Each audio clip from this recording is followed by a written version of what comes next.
amazes me that, like, most people have a speed light and they don't realize that, you know, you could shoot at like f5.6 and get the most amazing bokeh imaginable. You do realize that that speed light is like a second shutter curtain, right? That even at like f5.6, for example, oh, what am I going to do? I call this Speedlight BOKEH. At least that's what I've always called it. Speedlight BOKEH. Let's say I'm going to take a shutter at like 1/10 of a second handheld. What? 1/10 of it. No optical stabilization. None. 1/10 of a second. No optical image stabilization. Totally handheld. Yeah, you see, my camera has got nearly 7 stops of dynamic range. So that means that even at f5.6, I'm going to set the shutter. It's kind of like dark. It's kind of like dim. It's like 8 o'clock. There's still some light out there.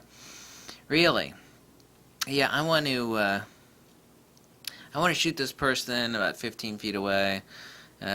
The background's going to fall in within my depth of field, but I want some really radical, cool, awesome bokeh that like nobody often ever sees. Really, you never see it, because nobody ever messes with this, and they should. Oh, what do you mean you're going to take a shot at 1/10 of a second or 15th of a second? A portraiture? People can't stand still. I mean, what the hell are you thinking? That speed light?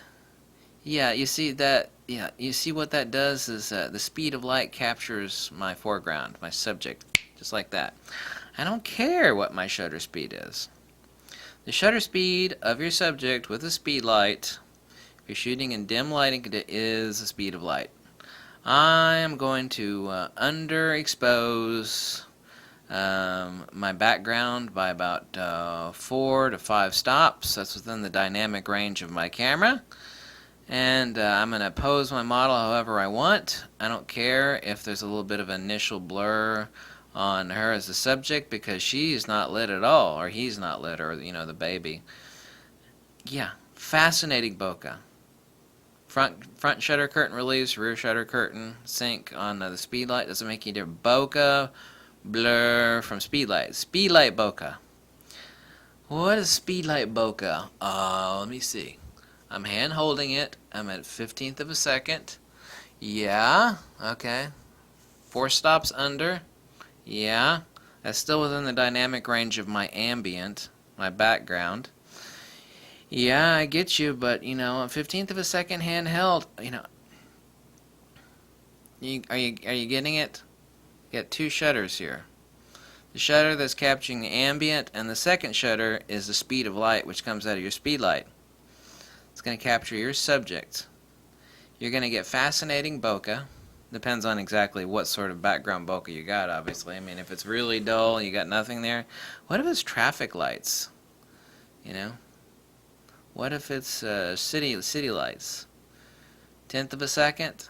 Fascinating. Obviously, composition is still everything. Why does nobody talk about Speedlight bokeh? Speedlight bokeh. I'm interested in 2 different shutters. I'm interested in the shutter for my ambient, i.e. my background. I'm interested in the shutter for my subjects. That second shutter is the speed of light out of my speedlight.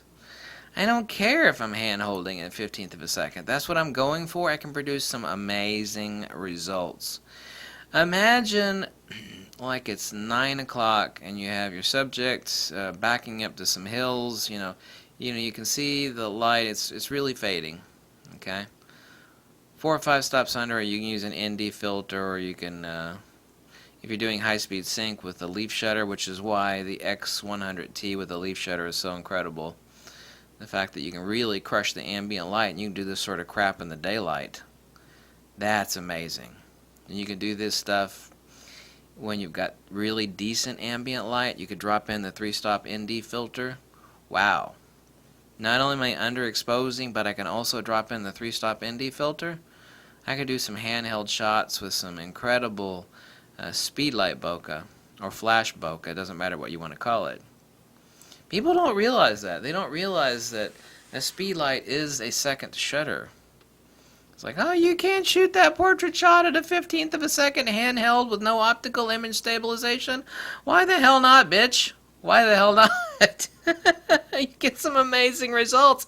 Nobody thinks to do this. You should go out and try it. 15th of a second. Set it for 4 stops under, 5 stops under. Depends on what the background is and what sort of background bokeh you want. You're using your speed light to freeze your subject. Your subject is frozen at the speed of light. That is your second shutter. Most important shutter is actually obviously freezing your subject, making them nice and sharp.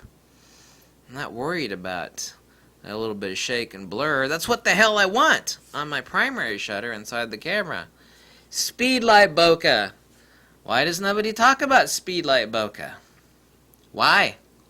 Why don't people realize? You have an ambient shutter, and then you got a speedlight shutter.